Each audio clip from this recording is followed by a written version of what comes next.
What is carbon sequestration? What are CO2 pipelines? And what's going on with the possibility of a pipeline coming through multiple states into Illinois, cutting across central Illinois, and piping through liquid CO2 to what?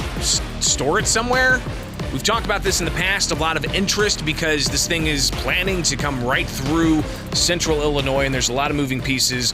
We're talking about the Heartland Greenway CO2 pipeline and some area residents all throughout central Illinois banding together. Never been activists before, but now they see this thing possibly cutting right through their backyard, and they're getting activated. And while the carbon sequestration movements might be linked to efforts to try to combat what some see as climate change, this group's, not saying that the issues of making sure we don't pollute the environment are to be poo-pooed. They just don't see this as being an issue that's going to assist in that effort. And they have more concerns about the negative environmental effects that could happen from this particular project. Well, joining us right now is Kathleen Campbell from a citizens group that's been watching this very closely. She lives here in Sangamon County, and we've got plenty to update people on, Kathleen. So thanks for taking time with us this morning. Last time we talked, we had this pipeline that was proposed at the Illinois Commerce Commission.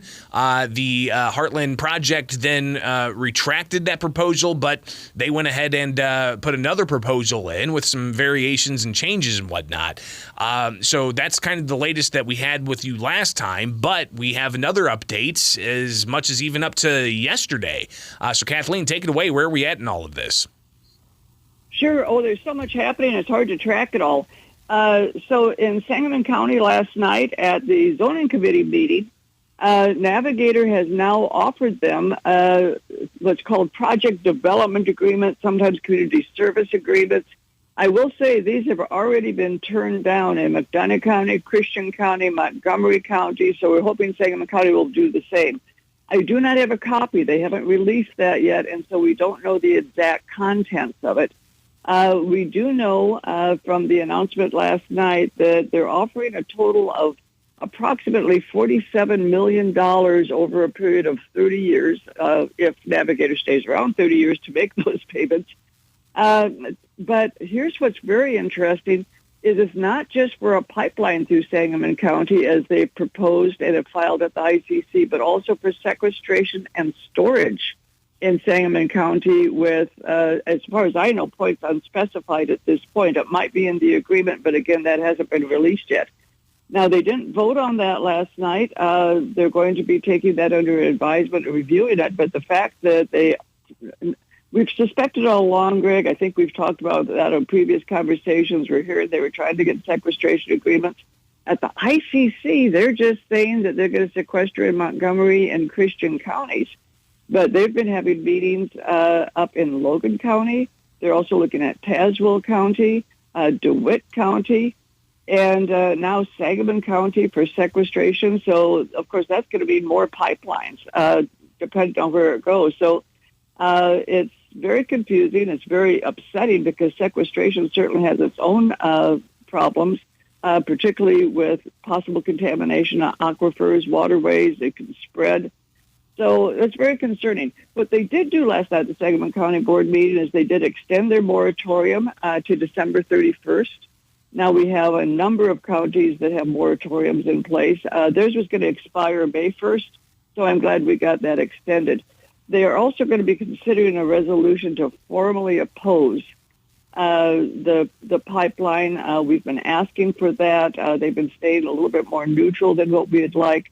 But they've asked us to prepare documents on safety, EMS services, and property values, all to be submitted in writing with references by May 24th. So if anybody has information on that or wants to contribute to that effort, I'd love to talk to them. But otherwise, I'll be pulling that together with our group. We're talking with Kathleen Campbell, a active member now of a group that's looking to raise more awareness about a planned CO2 pipeline after a local government body yesterday meeting to discuss these things, looking to advance a moratorium through the end of the year. And that could slow things down even more while the developer in this works to try to allay some concerns. Do you think that's possible for the developer to allay concerns when it comes to this type of project? Well, they've been going around to county board meetings and such, and when you ask them specific questions about safety, they say, "Oh, I'm not an engineer." And we're saying, why are you not bringing the people with expertise? No, they really haven't allayed their fears. And when they talk about safety, which is a primary concern, they always want to emphasize, we're going to follow PIMSA guidelines, although PIMSA jurisdiction over some of this is in question and still being worked out. But they always talk about, we're going to make sure a rupture never happens. What they never do is assure us that in the event of a rupture, that people are going to be safe that live along the pipeline, because they can't.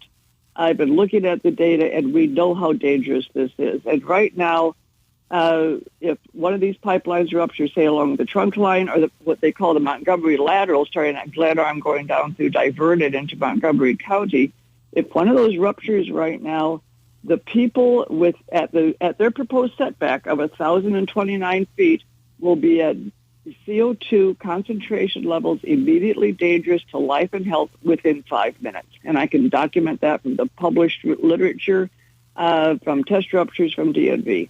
So that's very much a concern to us because we can't escape. Okay, you can only escape in an all-electric vehicle. Car engines will stall if they're gas-powered.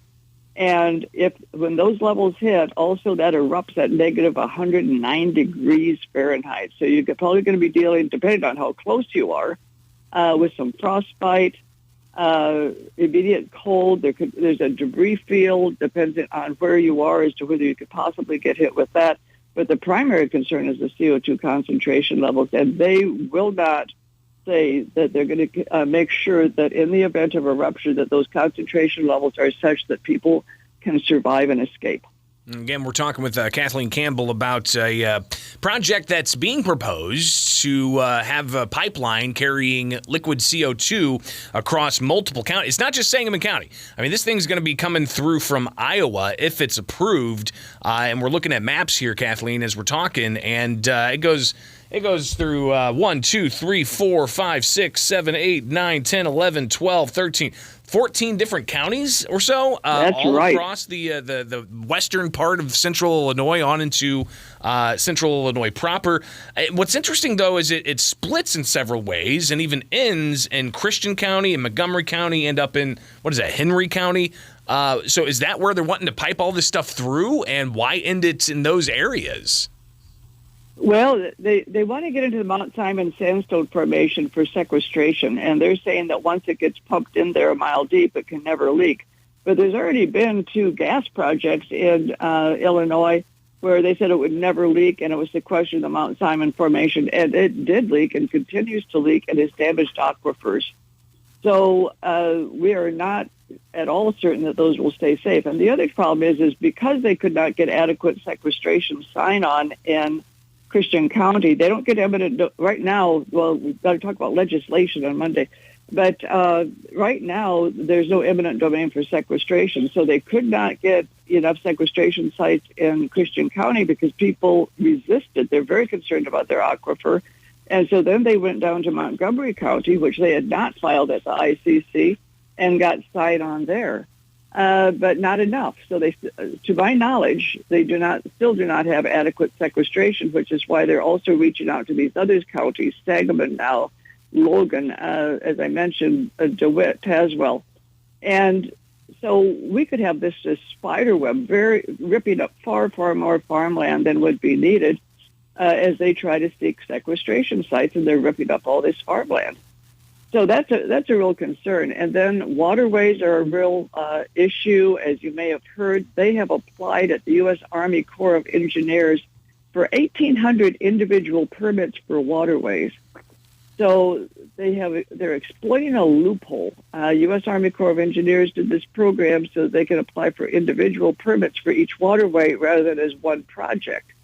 But, you're dealing with 1,350 miles of pipeline going under the Mississippi River. And by applying for 1,800 individual permits rather than one permit, that avoids the environmental review and the public comment and input, which we find abhorrent. Of course, there should be an environmental review on a project this big going under 1,800 waterways. And there should be public comment and public input, particularly going under the Mississippi River, which, to my knowledge, has never been done by a pipeline before. So if you go to Coalition to Stop CO2 Pipelines, we have a letter going in to the U.S. Army Corps of Engineers and to Senators Duckworth, Durbin, to try to force them to file this as an individual project so that we get an environmental review and public input on the environmental impact of this pipeline.